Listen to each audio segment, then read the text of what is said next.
বাইরে বিষ জ্বালা হয়, ভিতরে আনন্দময়। এই কৃষ্ণ প্রেমার অদ্ভুত স্বভাব। বাইরে তো বিরহে অধীর হয়ে কাঁদছেন, ভিতরে যে আনন্দময় কৃষ্ণের প্রাপ্তিতে কৃষ্ণ মিলন। ভিতরে মিলন হচ্ছে, বাইরে বিরহ হচ্ছে, তাই না? ভৌতিক জগতের প্রেম প্রীতি ভালোবাসার মধ্যে কি আছে? বাইরে মিলন, ভিতরে বিরহ নিরানন্দ, তাই না? ভিতরে অন্ধকার, বাইরে আলো। আর যখন বিচ্ছেদ হয়ে গেল, চিরকালের জন্য অন্ধকার হয়ে গেল, আর কোনোদিন মিলন তো হয় না, আর মিলতে পারবে না, ডাইভোর্স হয়ে গেছে, কি করবে? তো এখন চিরকালের বিচ্ছেদ। কিন্তু কৃষ্ণ প্রেমের মধ্যে আছে কি? বাইরে জ্বালা, বিরহ জ্বালা, আর সেই বিরহের মধ্যে অন্তরে যে মিলন, কৃষ্ণ মিলনে আনন্দে ডুবে আছে। তথাপি ব্রজগোপীগণের এই যে বিরহ বিপ্রলম্ব, আগে আমরা আরো বলবো। তো এখন কথা হচ্ছে কি, লাগলেন তো বুদ্ধদেবের প্রার্থনা দুই একটি শ্লোক আপনাদের কাছে বলি, সময় হতে যাচ্ছে।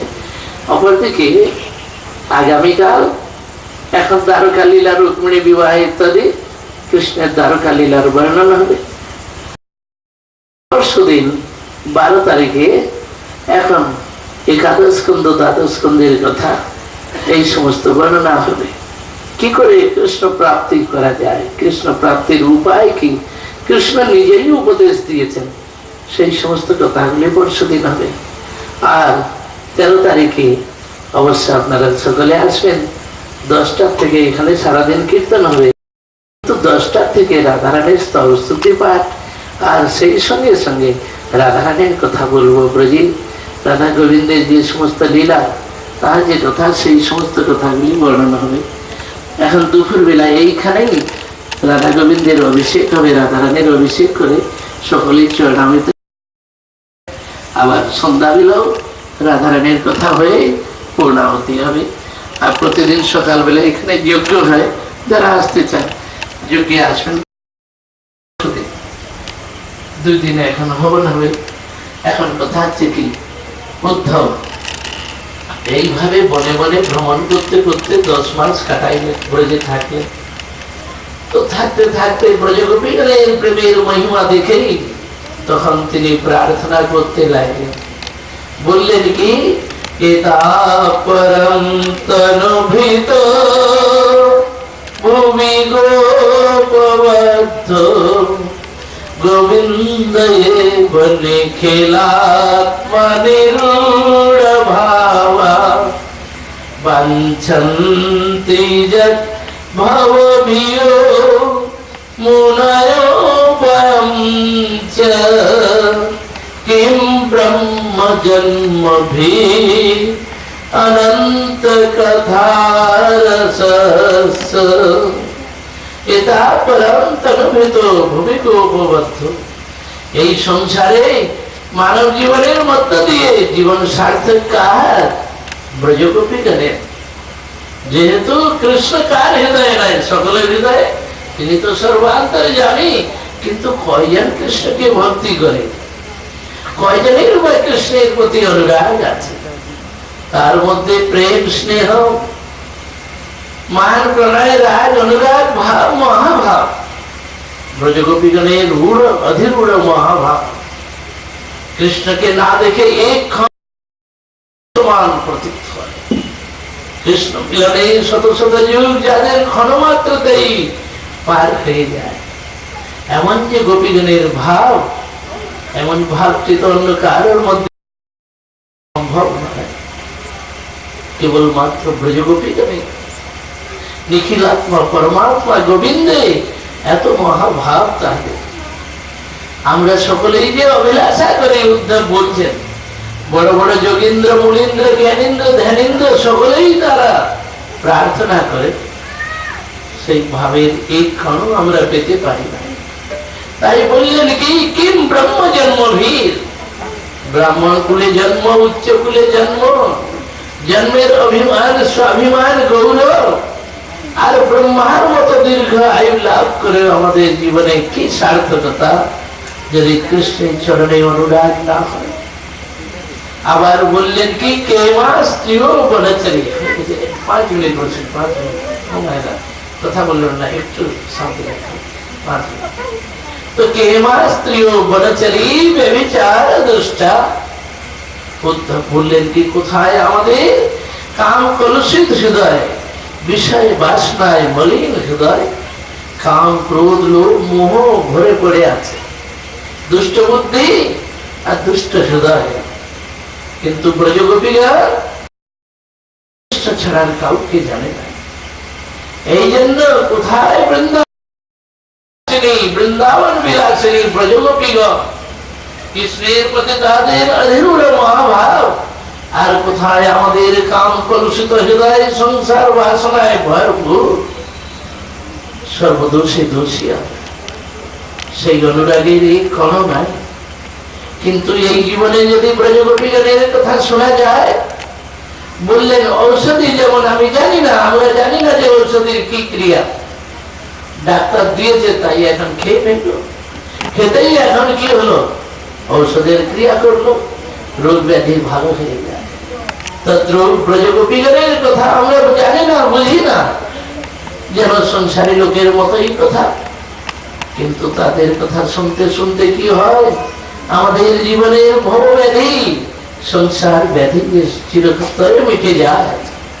সেই জন্য উদ্ধব বললেন কি আশা মোহ চরণ রে জুষামহম শ্যাম বৃন্দাবন কিমপি গুলমলতো সধিনাম যাদুস্তজ সজন आर्य पथन चहे त्वा भेज मुकुंद पदवी श्रुति भीर भीर में ज्ञान आशा मह चरण रेणु जुषा महम श्याम।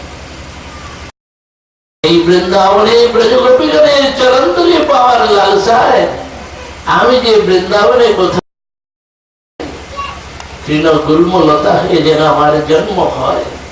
ছোট ছোট গুল্মলতা ঝাড়ির উপর দিয়ে যখন ব্রজগোপীগণ যাবেন, কৃষ্ণ ভাবে বিভাবিত হয়ে তাহাদের চরণ ধরে আমার গায়ে লাগবে, তাতেই যে আমার জীবন সার্থক হবে।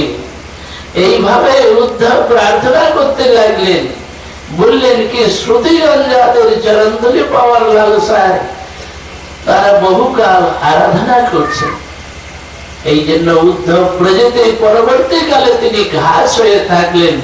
উদ্ধব কুণ্ড, একদিকে কুসুম সরোবর, অপরদিকে উদ্ধব কুণ্ড, মাঝে যত ঘাস আছে তাই তিনি ঘাস হয়ে থাকলেন। আবার পরবর্তীকালে তিনি প্রকট হয়ে এখন শান্ডিল্যে এসে আর কৃষ্ণের প্রপৌত্র বজ্রনাভকে ব্রজের সমস্ত কথাগুলি জানাইলেন। কেন কেউ জানতো না, কেবল ওই জানতো, উদ্ধব জানতেন। সেই জন্য উদ্ধব শেষে প্রার্থনা করলেন কি বন্দে Nanda Braj স্ত্রীণাম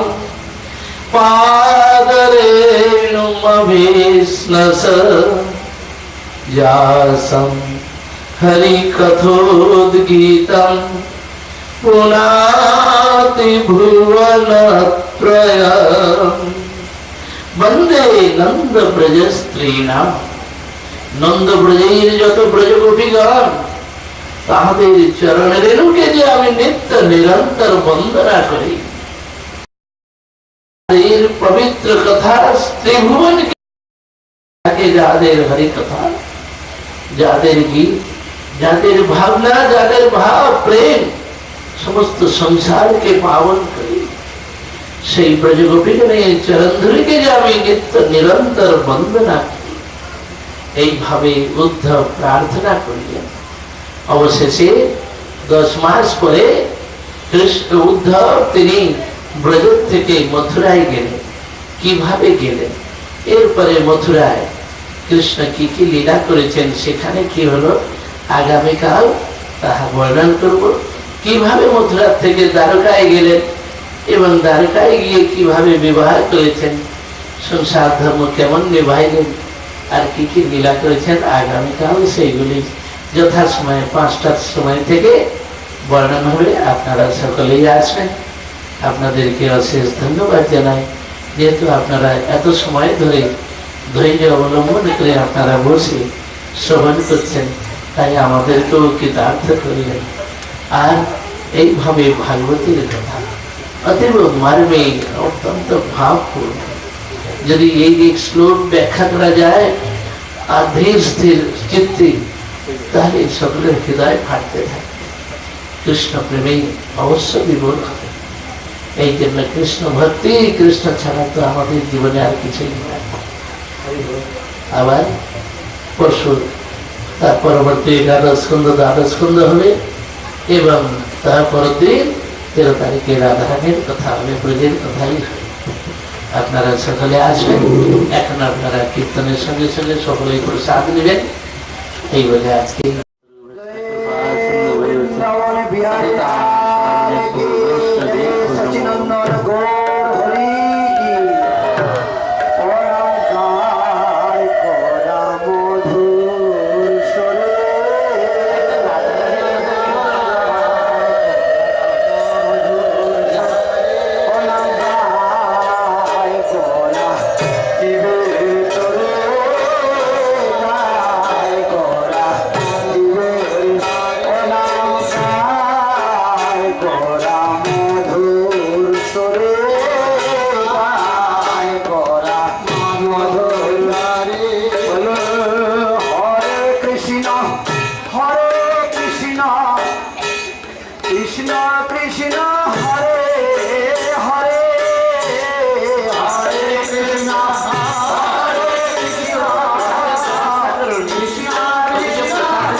Krishna Krishna Hare Hare Hare Rama Hare Rama Rama Rama Hare Hare Hare Krishna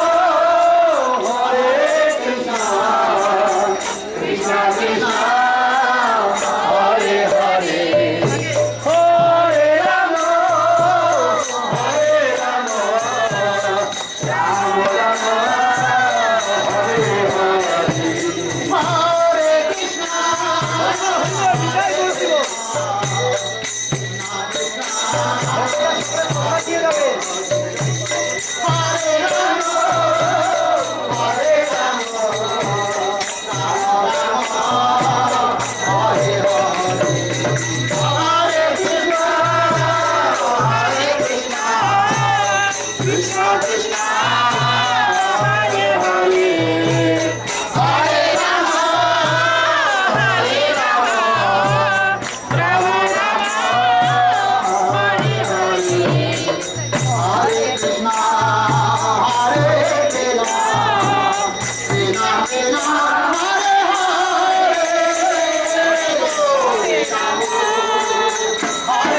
Hare